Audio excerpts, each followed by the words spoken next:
Had to go live today.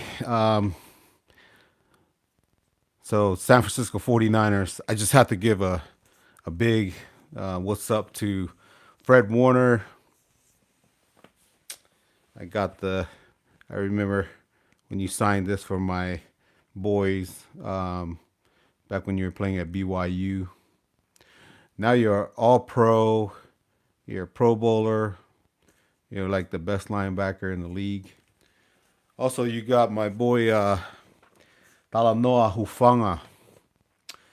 What's up, Talanoa? Playing at a high caliber as a safety this year. Coming just his second year in the league, and he's doing awesome. He's tearing it up. Also, we got a lot of people on the Niners that are just freaking going crazy, and I just needed to get in here and give my thoughts on what's happening now with the 49ers. They're getting ready for the Raiders. Back in the days, I grew up in Sacramento, California, and man, it was either the Niners or the Raiders. Niners or the Raiders. Uh, my brother, he was a Raiders fan. I'm a Niners fan since we got here to the country, and it's always been like that. It's either the 49ers or the Raiders. Everybody's always talking trash to one another. Um, always one of the two. And so they're gonna play now, but it's not in Oakland or L.A. Like when I grew up, it was they were in L.A. Then they moved up to Oak back. They moved back up to Oakland, and from there, just the rivalry and everything about it. Just you know, it is what it is. They're always going at each other. Um, but now the Raiders are in Las Vegas. I live only uh, a short drive from Vegas. Well, it's almost like going from Sacramento to San Francisco, and now I live in St. George, Utah, and it's just a short drive down there. It's about 2 hours to get down to Vegas. Um, but now they're over there in Vegas, and the Raiders aren't doing too good right now. They're not. They're not doing really good. And later this week, I will go live with a couple other guys that are Raiders fans, and we'll see how that goes with them. I mean, right now they should have done a lot better this year, but they didn't. Something happened, and I didn't. I haven't watched the Raiders too much to keep up with them, but I knew that they gotten the Adams guy that used to play in Green Bay. So they got him, and I thought he was just gonna come in and Derek Carr was gonna go off, and it'll be like them playing again at Fresno. But that didn't happen. I don't know if somebody got hurt there, or even the defense, or where they were at. If some people got hurt, or just basically, things didn't work out. I think it's the coach. That's what I think. I think the coach just went in there and it just all fell apart because I don't think he's a really good coach. But that's my thoughts. I don't think he's a good coach. Um, but back to the 49ers. I don't want to, dive too much into the Raiders because that's not the team that I keep up with. I keep up with the 49ers. And the 49ers, to me, are the best team right now heading into the playoffs. And if they beat the Raiders this Sunday and then they beat the Arizona Cardinals the following week, and we can possibly see them sneak into that second seed or even to the first seed if both of those teams loses. They just need the Vikings to lose one game and that'll be it, or the Philadelphia Eagles to lose their last two remaining games.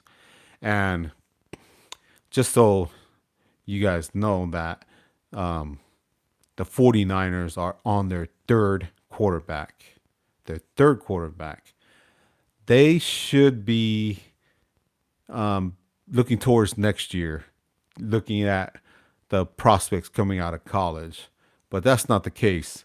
Since that Miami game when Garoppolo went down, and Brock Purdy stepped in, he actually got in there and showcased his talents and ability.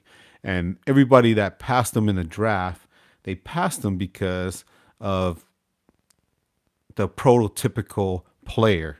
He's not like height, size. I mean, he showcased everything that he's got, and I think he can get better. I mean, I I watched a podcast earlier of Tank Sports, so I'm giving you a shout out to Tank Sport. He went through this 9 months ago before Brock Purdy was even drafted, and he says this guy, he's making all the throws, he's making NFL throws, and he's being overlooked. And they had him slated to come out in the 6th round, but he didn't come out in the 6th round. He came out in the 7th round, the last pick in the NFL draft. I mean, you talk about somebody that will come into the league. And I watched his highlights at Iowa State. He was doing some really good stuff over there. I mean, he can move the chains. He can really move the chains. So he came into the league, waited his turn, but Fred Warner, he actually said this. Brock Purdy was prepared because why? Why was Brock Purdy prepared? Because he was playing against the number one defense for 13 weeks. And of course, if you're playing the number one defense for 13 weeks, nothing out there is no other defense is gonna come out there and get this guy rattled. There's no other defense gonna do that. All right, they're not gonna do that. So he was prepared for this, and then his first start to come out against Tom Brady, and he just had a phenomenal game. He just did. He just did everything right in that game. I mean, and you can see the confidence that he had. He didn't even look back. He didn't even think twice, but he went out and he did it. Second thing is he went to that Seattle game on Thursday night, and he did really good. Even with he was hurt, but he still did good. And then this past Christmas Eve game against a tough Washington Commanders team, man, he looked good. He didn't look like a 7th-round pick, last pick in the NFL draft. He didn't look like that. No, he didn't. He looked like a kid that knows how to play, and he came out and he absolutely proved everybody wrong. Okay, so that's on Brock Purdy. I'm gonna go back to Talanoa. You know, I'm wearing this because Talanoa Hufanga, Tongan, Malolele Masi. Yeah, he made the Pro Bowl this year. First year starting, second year out of USC. And I got to tell you, his instincts and playing is just crazy. He just showcases it almost every single week. He comes in and showcases. But there is some things that needs to get cleaned up. And I don't know if it's a communication issue between him and some of the other players. But the Washington Commanders actually, man, they went after the DBs on the 49ers. On that stout defense, they went after them with some of the deep throws. And it's Talanoa and Gibson, Tosh Gibson, I think that's his name. They just need to be able to communicate better with their other guys. It's not like a huge thing that they need to do. It's a small little communication that they need to do, little tweaks that they need to have in there on their communication with each other to the rest of the guys. And I think they'll clean it up, and absolutely they will be a terrifying team to play against in the playoffs. I don't care who's out there. They if they clean that part of the game up, that number one defense will become the best defense in the entire league history. Why do I say that? Because Nick Bosa and everybody in that front seven, they're killing it. They're going after the quarterbacks like crazy. And there's hardly anybody that can stand back there. They don't have that much time to go after this 49ers defense. But when they do have that time, you can see that they will go, that quarterbacks will throw deep and they'll go after that. That's just something that they need to clean up just a little bit. But boy, I gotta give big props up to Talanoa for just coming out this year and just showcasing his level of skills and everything that he's learned from Troy, and he's putting it out there on display weekly. And then just touch back on Fred Warner. Man, when I saw him play at BYU, I was like, man, this he's gonna go somewhere. And I was so happy that the 49ers drafted him. I was happy that year that they drafted him. And so just because I knew he can be a covering linebacker coming in, and I knew that he was going to do really great for the 49ers, and it showed right away. He had an impact. So, Fred, much props to you, man.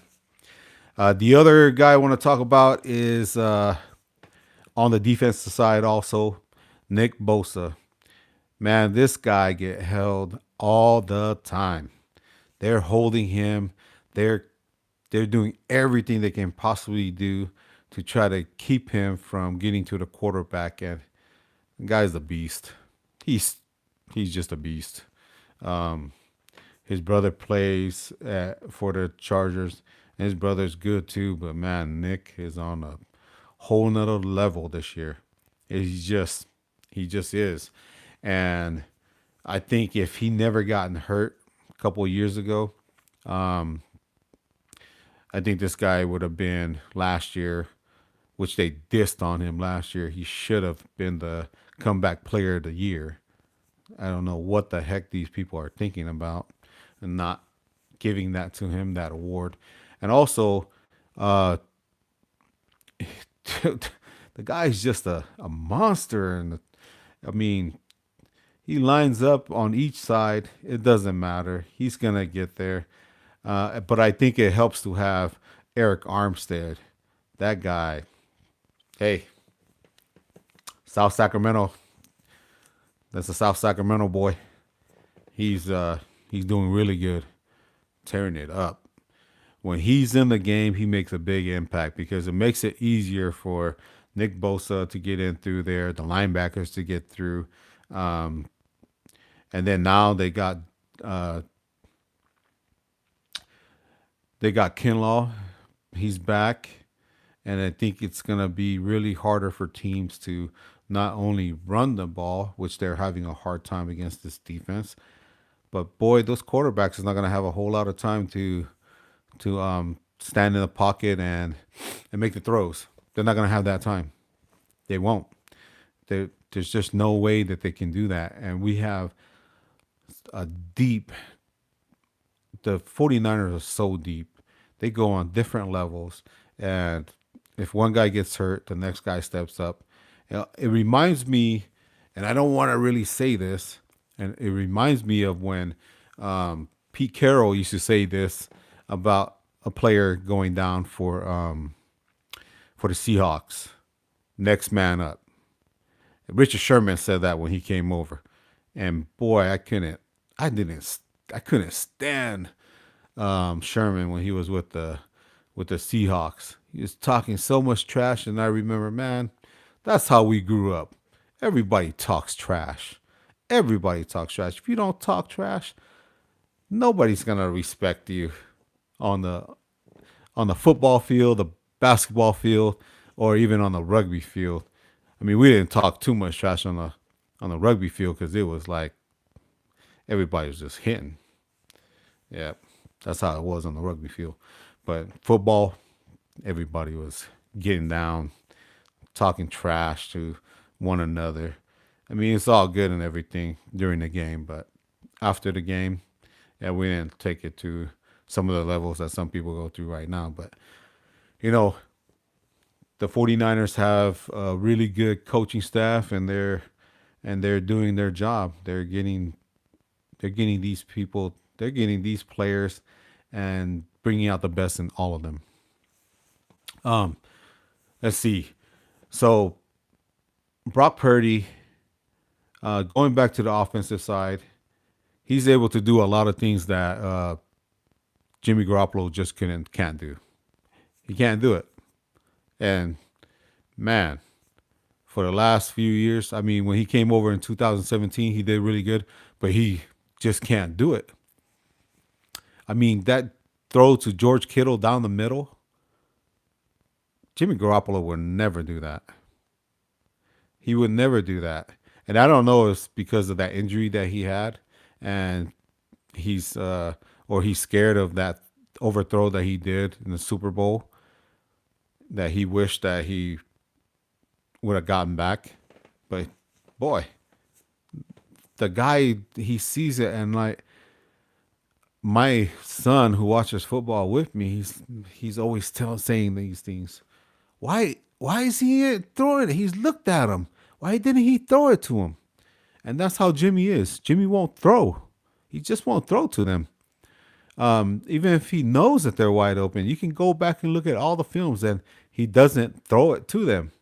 But now we have a guy, Brock Purdy, and this kid, after watching the tape on him, the film from college, and I am freaking happy that the 49ers got him. I mean, big ups to whoever told the coaches and said, hey, this guy is the guy. I think Larry Kruger, he said, he interviewed him and then he came out and he said, this kid is really good after watching him in OTAs and doing the preseason, that he was going to be really good. So the 49ers just got really lucky. I am a big 49ers fan. I've been a San Francisco 49ers fan since 1979. You can't tell how old I am because I am really young. 1979, young. Just kidding. Here's the lowdown for this coming weekend. The San Francisco 49ers going to put a hurting on those Raiders. And you best believe they are going to go after that second seed. And if that number one seed is available, they're going to go after that too. Why? Because last year they had to travel a lot and a lot of their guys were getting hurt. I mean, they were getting beat up. Not necessarily knocked out of the games and stuff, but I mean, it takes a toll on you. So if the San Francisco 49ers can get things cooking for the next 2 weeks and get into the playoffs and either have the second or the first seed in the playoffs, you better believe they're going to make it to the Super Bowl. And if they make it to the Super Bowl and if they tighten everything up, I don't care if the Chiefs roll in, they're going to beat the Chiefs. The only team that put up so much points on them. And I mean, man, the Chiefs is just the Chiefs. Patrick Mahomes and all of them. But I almost would guarantee that the 49ers will go into the Super Bowl and beat the Kansas City Chiefs if they shore up their defense with communication. That's all they need to do is those tweaks, and they're getting players healthy and they're coming back, and they are going to be a threat to play against. So the playoffs in the Super Bowl doesn't matter. They're going to do it. They're going to win it this year. If they get to the Super Bowl, they're going to win it. And I'm going to say it right now. They will. So back to the Raiders and 49ers this weekend. I'm going to go back live again on Friday for predictions. And I might do another one on Wednesday out in Salt Lake City area. But we'll see. We'll see what happens. Until then, let's go Sports 9. Boom, boom, boom. Got to give up that T. You know what I'm saying?